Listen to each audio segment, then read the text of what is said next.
Welcome back to LA's Listening Lounge, where you'll find stories you can hear and words you can feel. Tonight's story is titled, She Said Choose Better Men Until Her Husband Chose Another Woman. Camille Whitaker had everything most people dream about: a successful husband, a beautiful home, financial security, and a life that looked perfect from the outside.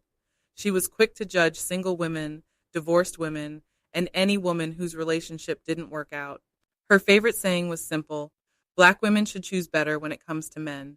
But what happens when the woman who believes she has all the answers discovers she's been asking the wrong questions?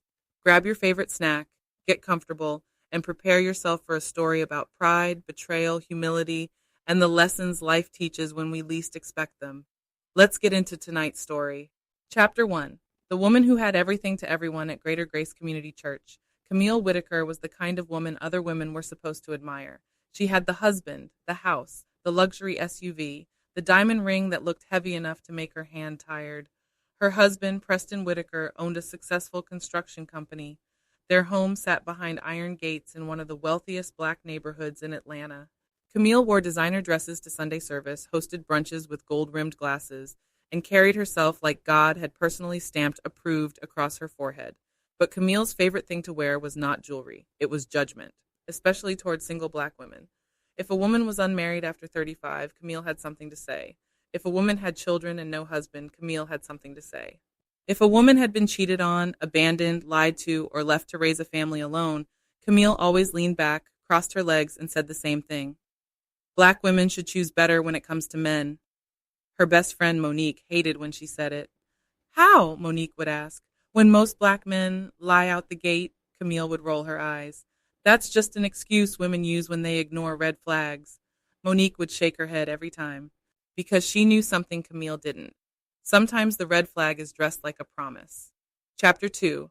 Brunch and Blades. Camille hosted her monthly women's brunch on the patio of her home. Everything was perfect. Fresh flowers, catered food, mimosas, soft jazz playing through hidden speakers. Most of the women smiled politely around Camille because she had influence. She donated to causes. She chaired committees. She knew people who knew people. But everybody knew Camille's kindness came with a blade. That morning, the topic turned to dating. A woman named Tasha mentioned she had ended things with a man after finding out he had a girlfriend in another city. Camille laughed lightly. See, that's what I mean. You have to choose better. Tasha blinked. He lied. Camille shrugged. A man can only lie if you're willing to believe him. The table went quiet. Monique set her fork down. Camille. What? Camille said. I'm just saying. At some point, black women have to stop blaming men and start taking accountability. Across the table sat a woman Camille barely knew. Her name was Renee Carter. Renee was beautiful, quiet, and recently divorced. She had been invited by Monique, who thought the brunch would help Renee meet new women. Instead, Renee sat there being publicly humiliated because Camille turned to her next. And Renee, baby, don't take this the wrong way, but sometimes women end up divorced because they pick men for potential instead of proof. Renee's face tightened. My husband cheated with my cousin, Renee said softly. Camille smiled like she had been waiting for that. Then you missed something. The silence that followed was sharp.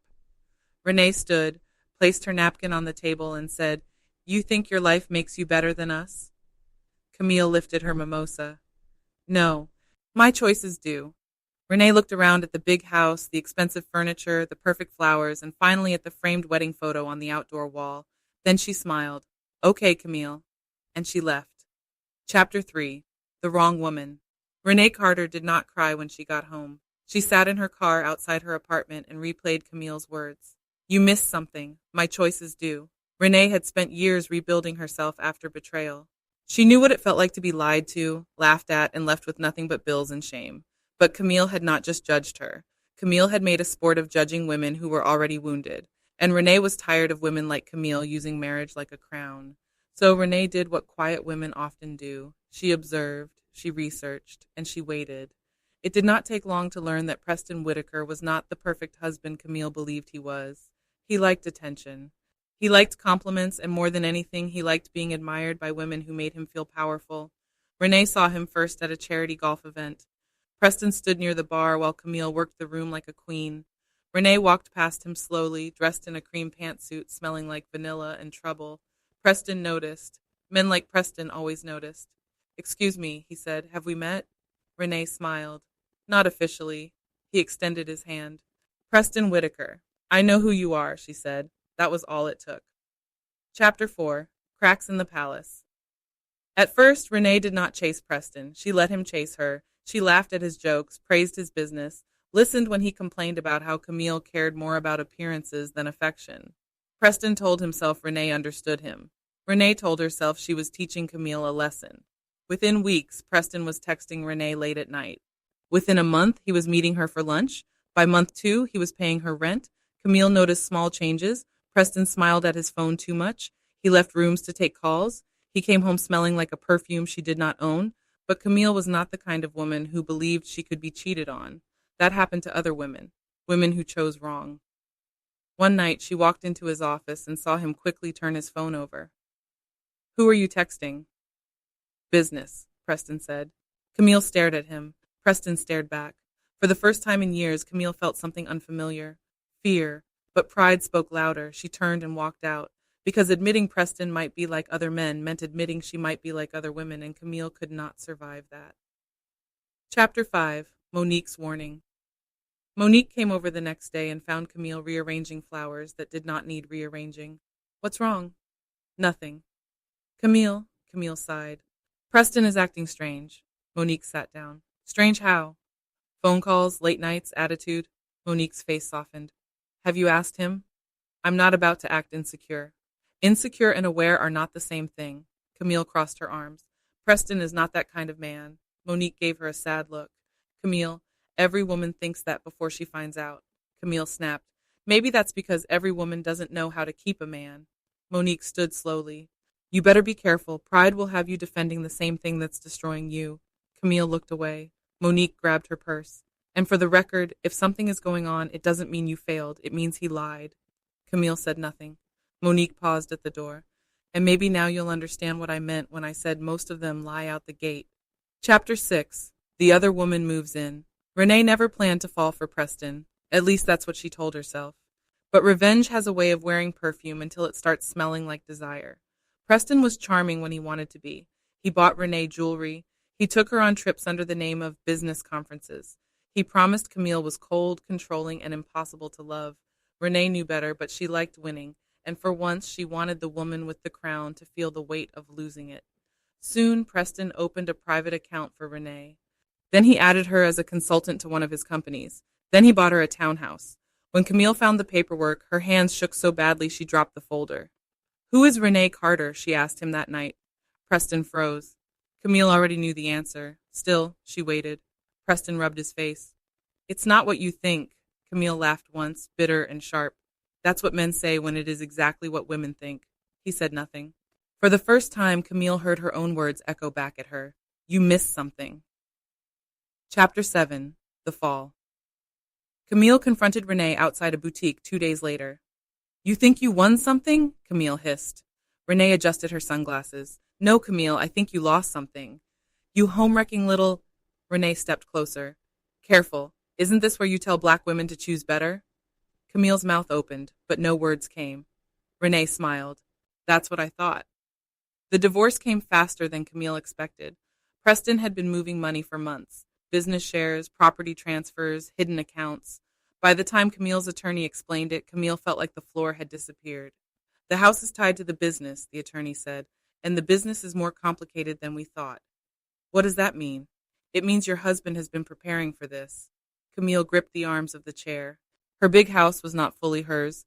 Her lifestyle was not secure. Her marriage was not perfect, and her husband was not better. He was just better hidden. Chapter 8. Empty Rooms. 3 months later, Camille stood in the foyer of the home she once ruled. Movers carried out artwork, furniture, and pieces of a life she thought proved her value. Preston had already moved into the townhouse with Renee. The same townhouse Camille once called some desperate woman's consolation prize. Now Renee lived there with Camille's husband, wore Camille's favorite designer, drove a car Preston once promised Camille, and posted pictures with captions about peace, love, and new beginnings. Camille wanted to hate her. She did hate her. But late at night, when pride stopped talking, Camille had to face the truth. Renee had not taken a good man. She had exposed a weak one. That did not make Renee innocent. But it made Camille's judgment look foolish. Monique came over to help Camille pack. For a while they worked in silence. Then Camille whispered, I don't know who I am without all this. Monique looked around the empty house. Maybe that's the problem. You thought this was who you were. Camille sat on the stairs and cried. Not pretty tears, not controlled tears, the kind of tears that make a woman sound like something is being pulled out by the root. Chapter 9. The women she looked down on, Camille, moved into a 2-bedroom condo across town. It was nice, but it was not a mansion. There were no gates, no circular driveway, no marble staircase. At church, people whispered. Some pitied her. Some enjoyed her fall. And some of the women she had judged showed her more grace than she deserved.